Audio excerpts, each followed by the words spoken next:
Oke, yang selanjutnya terkait dengan santun. Apa itu santun? Santun adalah berkata lemah lembut serta bertingkah laku halus dan baik. Kesantunan seseorang akan terlihat dari ucapan dan tingkah lakunya. Ucapan lemah lembut, tingkah lakunya halus, serta menjaga perasaan orang lain. Sopan santun menjadi sangat penting dalam pergaulan hidup sehari-hari. Kita akan dihargai dan dihormati oleh orang lain jika menunjukkan sikap sopan santun.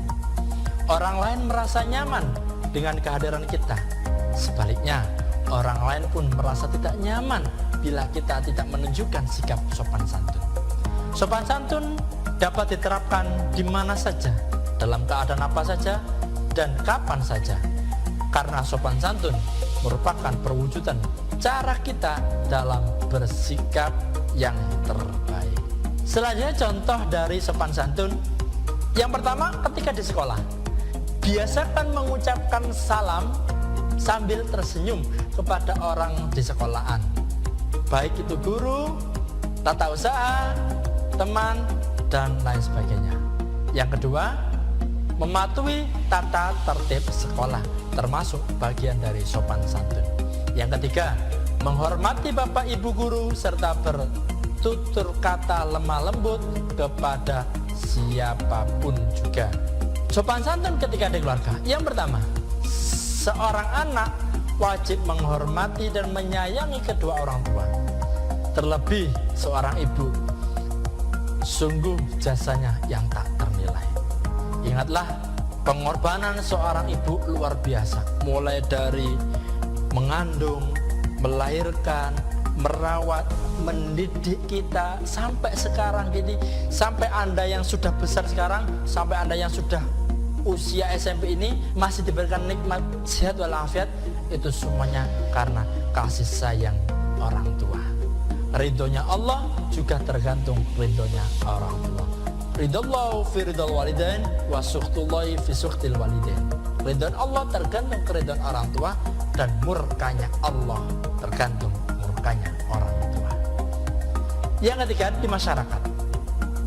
Bagaimana sopan santun di masyarakat? Yang pertama, sikap sopan dan santun juga harus ditunjukkan dalam pergaulan di masyarakat. Sebagai makhluk sosial, kita selalu membutuhkan orang lain. 3. Orang lain yang dimaksud di sini yakni sahabat, teman, tetangga. Khususnya terhadap tetangga, Rasulullah juga mengajarkan untuk tetap berbuat baik pada tetangga. Kenapa?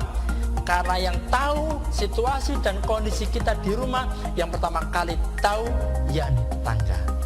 Hati-hati kalau mau menyeberang, perhatikanlah keselamatanmu. Hati-hati di tempat orang, jagalah selalu sopan santun.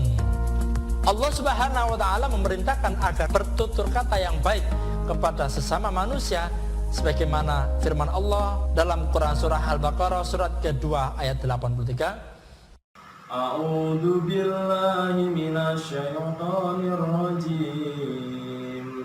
Bismillahirrahmanirrahim. Wa id akhadna mitsaqa bani Israila la ta'buduna illallah wa bil walidaini ihsana wa dhil qurba wal yatama wal masakin wa qulu lin nasi husnan wa aqimus salata wa atuz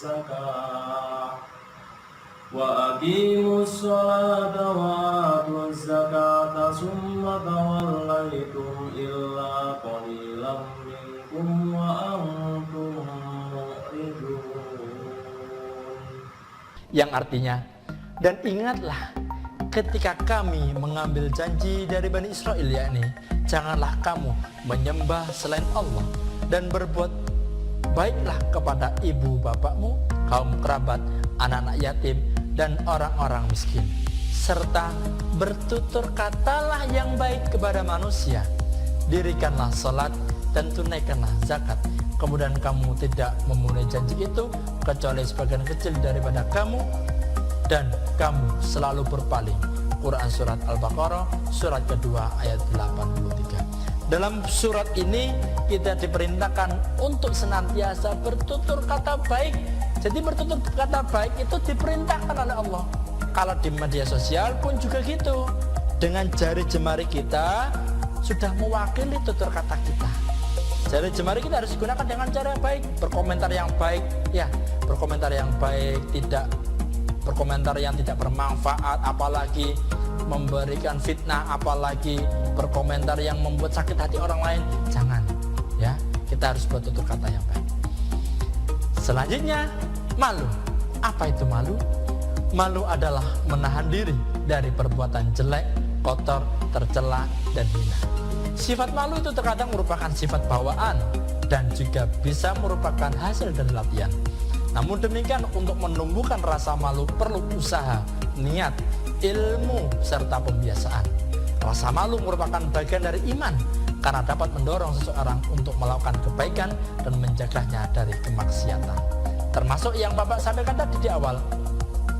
Ada orang yang berumbar-umbar melaksanakan dosa, melaksanakan maksiat secara terbuka tanpa didasari rasa malu. Jadi malu itu penting.